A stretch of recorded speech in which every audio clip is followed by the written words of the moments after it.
নমস্কার বন্ধুরা, স্বপ্নস ডায়েরিতে সবাইকে অনেক ওয়েলকাম জানাই।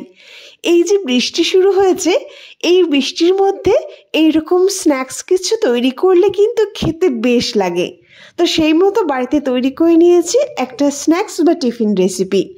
তার জন্য প্রথমেই আমি এই বাটির হাফ বাটি নিয়ে নিলাম আটা, আর নিয়েছি হাফ বাটি ময়দা। আটা আর ময়দা মিক্সড করে আমি তৈরি করছি। তোমরা চাইলে পুরোপুরি আটা দিয়েও তৈরি করতে পারো বা পুরোপুরি ময়দা দিয়েও তৈরি করতে পারো। তারপর অ্যাড করে দিয়েছি তার মধ্যেই স্বাদ অনুযায়ী লবণটা দিয়ে ভালো করে মিশিয়ে নিয়ে দিয়ে দিলাম 1 চামচ মতো রিফাইন অয়েল। তেলটা দিয়ে ভালো করে ময়াম দিয়ে নিলাম। ভালো করে আটা আর ময়দার সঙ্গে মিশিয়ে নিয়েছি। এবার অল্প অল্প উষ্ণ গরম জল দিয়ে আমি এই আটা আর ময়দাটাকে মেখে নিচ্ছি। অল্প অল্প জল দিয়ে এই আটা আর ময়দাটাকে ভালো করে মেখে নিয়েছি আর সফট একটা ডো তৈরি করে নিয়েছি। তো এইরকম সফট একটা ডো তৈরি হয়েছে। এবার এই ডো থেকে বড় সাইজের 2টো লেচি কেটে নিলাম। এই 2টো লেচিকে সাইডে রেখে এবার আমি কিছুটা আলু নিয়ে নিয়েছি। এখানে বড় সাইজের একটা সিদ্ধ আলু আমি ম্যাশ করে নিয়েছি। তার মধ্যে দিয়ে দিলাম মিডিয়াম সাইজের একটা পেঁয়াজ কুচি, তার সঙ্গে 3-4টে কাঁচা লঙ্কা কুচি, আর এরই সঙ্গে অ্যাড করে দেবো পরিমাণ মতো লবণ, আর দিচ্ছি হাফ চামচ মিট মশলা। আর এখানে কিছু আমি অ্যাড করছি না। এই হাফ চামচ মিট মশলা দিলেই কিন্তু স্বাদটা বেশ ভালো হয়। ভালো করে হাত দিয়ে মিশিয়ে নিচ্ছি।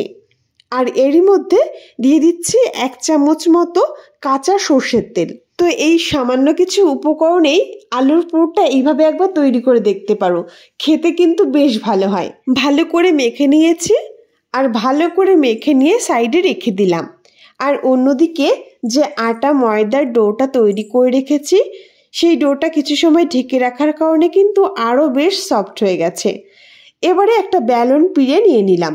উপরে কিছুটা আটা ছড়িয়ে দিয়ে একটা ডো নিয়ে হাত দিয়ে প্রথম গোল করে নিয়ে 4 আঙুল দিয়ে চ্যাপটা করে ব্যালন চাকির সাহায্যে বেশ বড় করে বেলে নিচ্ছি। মোটামুটি যত বড় করে বেলে নেওয়া যায় বেলে নিয়েছি। খুব একটা পাতলাও করিনি, আবার খুব মোটা করেও কিন্তু বেলিনি। এইবার উপরে যে আলুর পুরটা তৈরি করেছিলাম সেই আলুর পুরটা ছড়িয়ে দিচ্ছি। চামচের সাহায্যে রুটির চারিদিকে এইভাবে ছড়িয়ে দিতে হবে। তো দেখো, চারিদিকে খুব ভালোভাবে আলুর পুরটা ছড়িয়ে দিয়েছি। এবার একটা ছুরি নিয়ে আমি এইরকম ভাবে কেটে নিচ্ছি। তো একটা রুটিকে আমি এখানে 4 ভাগ করে কেটে নিলাম, প্রথমে লম্বভাবে, তারপর অপর সাইড থেকেও একই রকম ভাবে আমি কেটে নিয়েছি। দেখো, মাঝ বরাবর কিন্তু একটা ভাগ করেছি। এরপর এক একটা পিস হাতে তুলে নিয়ে এইভাবে মাঝ বরাবর আটকে নিলাম। এতে পুরটাও খুব সুন্দর সিল হয়ে যায় আর খেতেও কিন্তু বেশ ভালো হয়।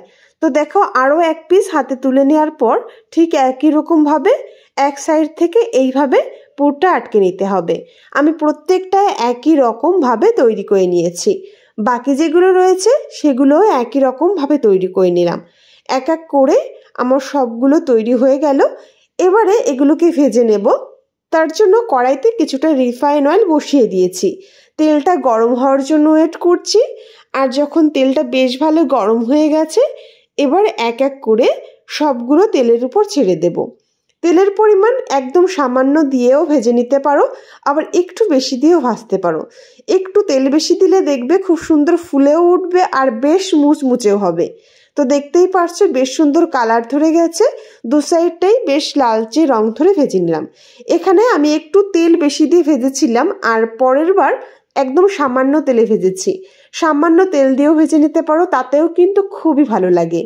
দু সাইডটা একই রকম ভাবে লালচে রং ধরে ভেজে নিলাম। তাহলে বন্ধুরা, তোমরা কে কোথা থেকে আমার ভিডিও দেখছো অবশ্যই কমেন্টে জানিও।